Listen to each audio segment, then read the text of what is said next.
Keith's an amazing guy. What is up? It is Red, the Rideshare Ginger, coming right back at you for another 3-minute Thursday.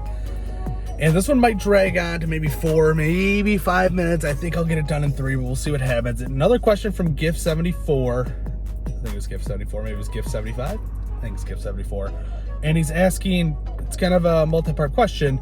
How do I handle bathroom breaks? How do I handle eating? Like, do I turn the apps off? Do I leave the apps on? Like, do I eat in the car? What do I do to kind of take care of all of that stuff and whatnot? So let's go 3 minutes on the clock and let's go ahead and get it started.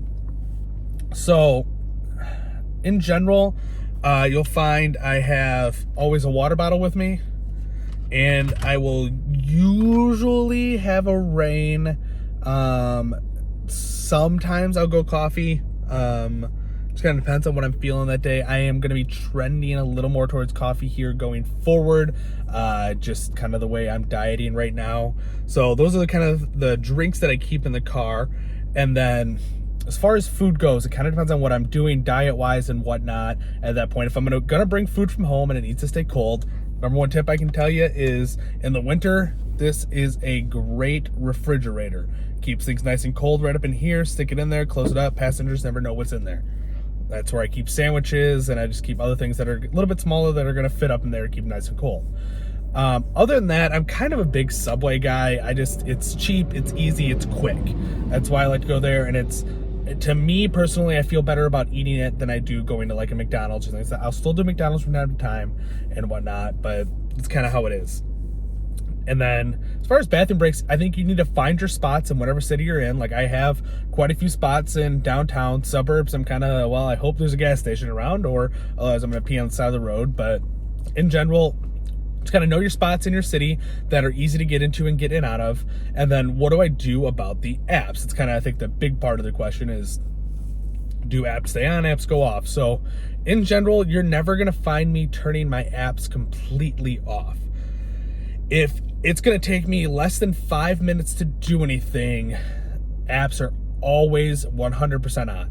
If we're going over that 5-minute mark, what I'll normally do is I'll leave Select and Lux on and turn everything else off. Because the thing is, I can down a sandwich or I can package it up super quickly if I need to go and get to that Lux ride or whatnot. So over 5 minutes, I'm going to turn on Lux and Select only and leave those on.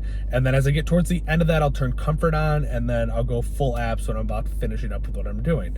Now, the big joke in rideshare for the most part is anytime you stop to go to the bathroom, whether it's pee or poop, you stop for food or you stop for gas, is when you get your pings if you've been waiting on pings all day. So that's another reason why I just don't like to turn off the apps. Not that that's like gonna it's not like, oh yeah, I'm going to the bathroom, I'm definitely getting a ping. It just, that's kind of the way it seems to go. So that's kind of my rule of thumb for leaving apps on or off is 5 minutes or less, I'm going to have everything on. Over 5 minutes, I'm going to have some things on, some things off. That's kind of just the way I work it.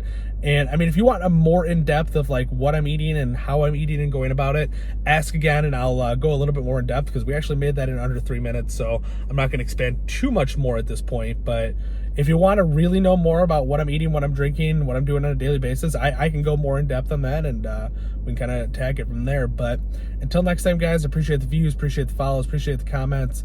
Keep everything coming in. If you haven't checked it out already, link in the description for GetUpside. Helps you save money on gas. I think I'm over like $200, $300, $400, $500 or something like that at this point in gas savings.